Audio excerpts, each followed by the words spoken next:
তারেক রহমানের নেতৃত্বে ধানের শীষের জোয়ারে দেশ ভাসছে বাঞ্ছারামপুরের জনগণ। ধানের শীষের জন্য কাঁদছেন ঢাকা বসুন্ধরা থেকে নূর আলম জিকুর। তথ্যচিত্রে বিস্তারিত।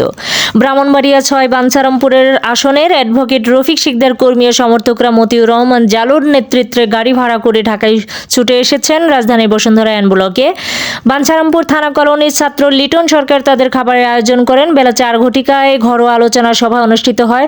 সভাপতিত্ব করতে মতিউর রহমান জালু। এতে বক্তৃতায় সকল নেতা ও কর্মীরা কেঁদে কেঁদে রফিক শিকদারের কাছে জানতে চায়, তারেক রহমান দেশে এসেছেন, আমাদের ধানের শীষের প্রতীক কোথায়? রফিক, তুমি বলেছিলে আমার নেতা, আপনাদের নেতা তারেক রহমান দেশে আসলে আমাকে ধানের শীষের প্রতীক ও নমিনেশন দিবে।